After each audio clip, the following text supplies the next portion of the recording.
Soyez les bienvenus, chers amis, pour les premières 11 minutes à 11h11 après Pâques.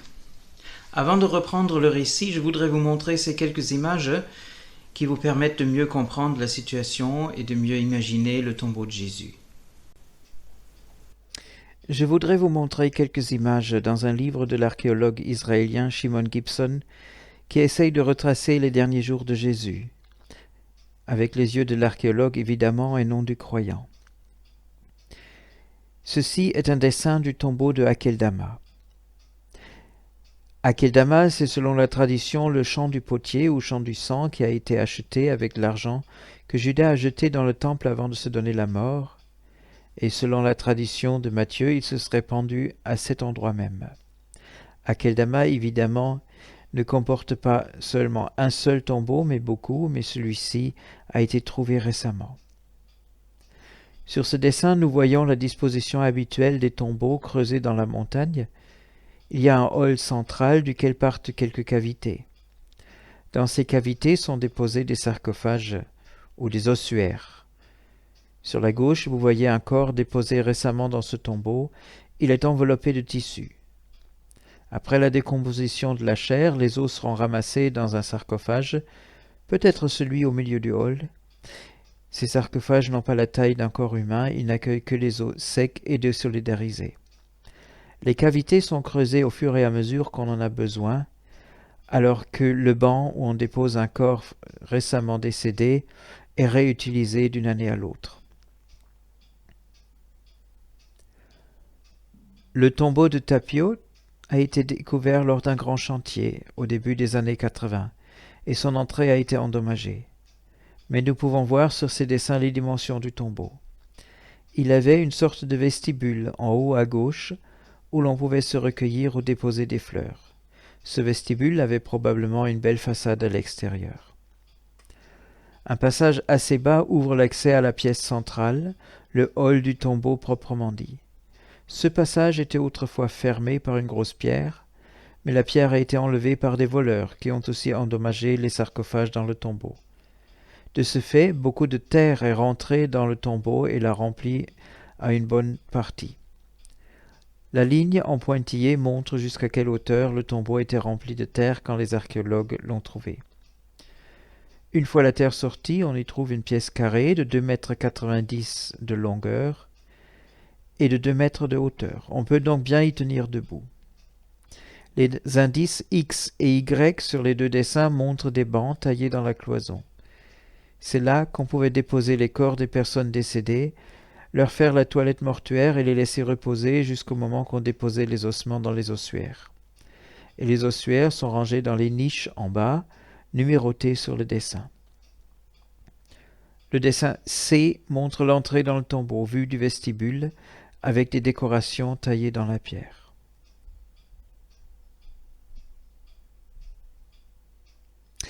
Cette photo montre une reconstitution d'un enterrement juif à l'époque de Jésus.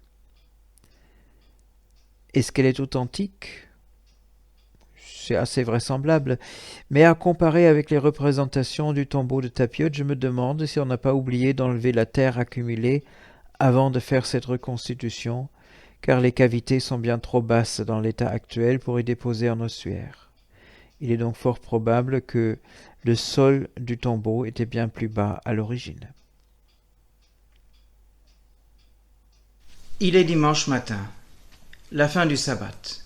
À l'aube, les femmes qui avaient bien observé où Joseph a posé le corps de Jésus sont en chemin. Elles veulent embaumer le corps, comme il se doit.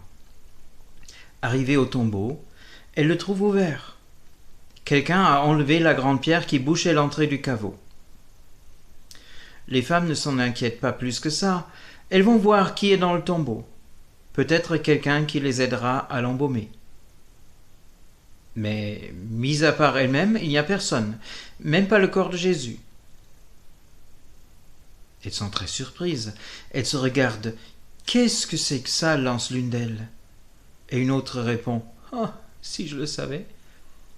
Et une troisième demande, « Et qu'est-ce qu'on fait maintenant ?» À ce moment, leur apparaissent deux hommes. Ils sont habillés de vêtements resplendissants comme lumineux. Et c'est maintenant que nos héroïnes sont prises de peur et se jettent face contre terre. Les hommes leur disent, « Dites, qu'est-ce que vous faites ici? C'est l'endroit des morts. Pourquoi y venez-vous chercher celui qui est vivant? Il n'est pas ici, il est ressuscité. Souvenez-vous de ce qu'il vous a dit il y a quelques mois, quand il était encore en Galilée. Il vous a dit, « Il est nécessaire que le Fils de l'homme soit abandonné aux mains des pécheurs, qu'il soit crucifié, et qu'il ressuscite le troisième jour. » Vous ne pouvez pas l'avoir oublié. Et effectivement, au moment en que les hommes le disent, les femmes s'en souviennent. Donc, elles rentrent.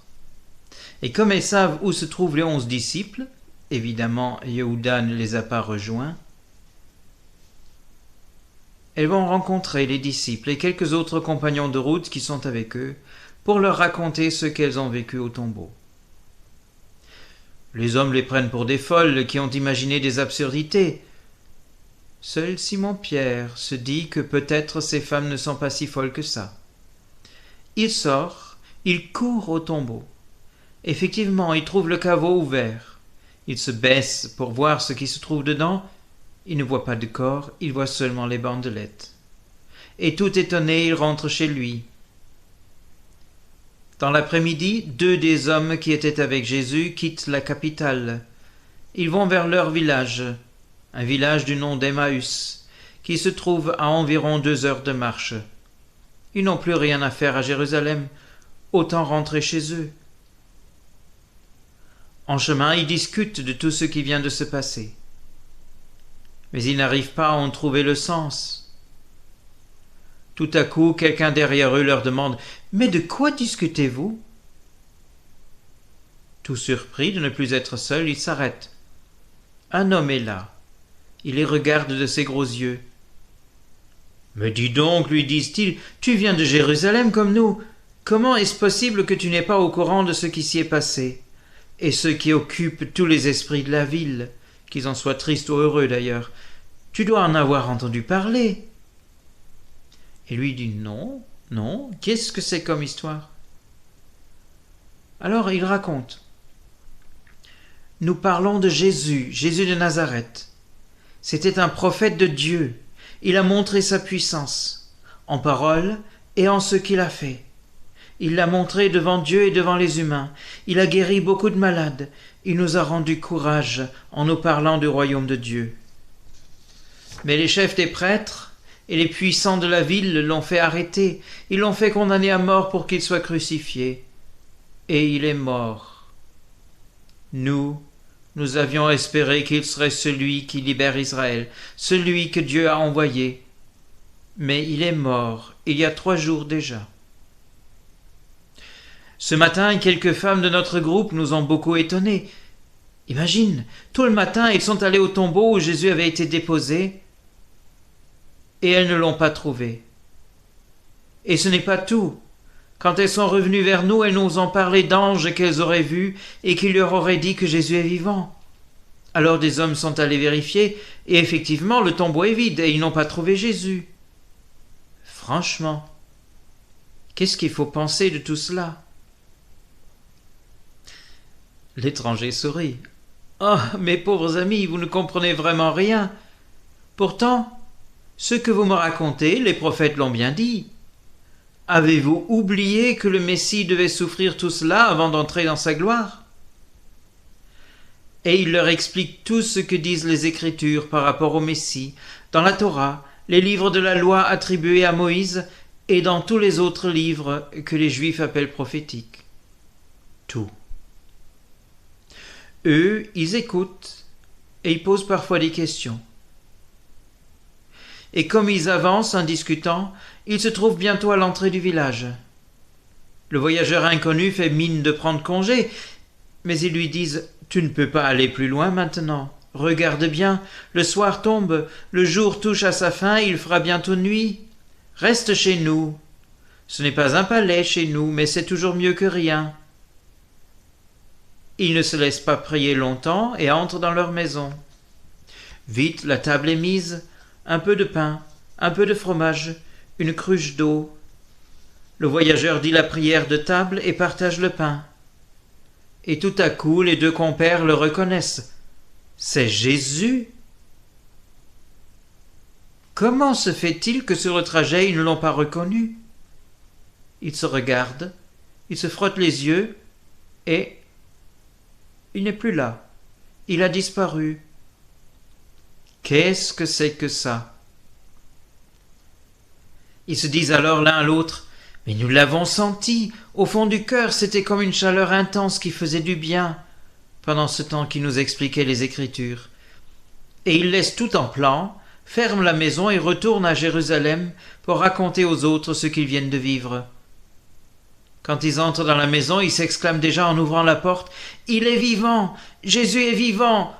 Vous n'imaginez pas ce que nous avons vécu, mais nous l'avons rencontré. Il est vivant! » Les autres, tout joyeux, ne sont pas surpris. Ils répondent, « Nous savons qu'il est vivant. Il est vraiment ressuscité, Simon l'a rencontré. » Et les uns racontent aux autres ce qu'ils ont vécu. Tout à coup, une voix autre se fait entendre. « La paix soit avec vous. » Ils sursautent tous. Qui peut être rentré? La porte est bien fermée. Qui est-ce? Un fantôme? Et ils ont peur. Mais c'est Jésus qui est avec eux, et il leur dit, « N'ayez pas peur. Pourquoi croyez-vous que je suis un fantôme? Regardez bien, voici mes mains et mes pieds, c'est bien moi. Venez, touchez-moi. Vous vous rendrez compte que je ne suis pas un fantôme. Vous savez bien qu'on ne peut pas toucher un fantôme, puisqu'il n'a ni chair ni os, et on le traverse comme on traverse l'air. » À moitié heureux, à moitié effrayés, ils ne savent toujours pas que faire. Ils sont joyeux et terrorisés en même temps, et comme figés. Alors, pour les calmer, Jésus dit, « J'ai faim, donnez-moi quelque chose à manger. » Quelqu'un se lève et lui sert un peu de poisson grillé, et Jésus en mange. Et effectivement, les disciples se calment de voir Jésus manger. Puis Jésus leur dit, « Quand nous marchions ensemble sur les routes de Galilée et de Judée, je vous avais bien expliqué ce qui est dit dans les Écritures au sujet du Messie. Mais je veux bien vous le redire, pour que cette fois-ci vous le compreniez bien. » Et il reprend ce qu'il avait dit si souvent, et ce qu'il avait expliqué quelques heures plus tôt sur le chemin d'Emmaüs. « Vous voyez, conclut-il, vous voyez que c'est écrit dans les livres saints que le Messie devait souffrir, qu'il ressusciterait le 3e jour, et qu'en son nom seront prêchés la repentance et le pardon des péchés. Cet évangile sera prêché dans le monde entier, et à Jérusalem en premier, et vous en êtes les témoins. Et je vous enverrai ce que mon Père a promis. D'ici là, restez dans la ville. » Puis, il quitte la ville avec eux. Une dernière fois, il se rend à Béthanie. Là, il leur impose les mains et les bénit, et en disant encore les paroles de bénédiction, il est enlevé de leurs yeux et disparaît. Mais eux, tout joyeux, l'adorent avant de rentrer en ville. Désormais, ils ne se cachent plus. Ils passent leur temps dans le temple à chanter la gloire de Dieu.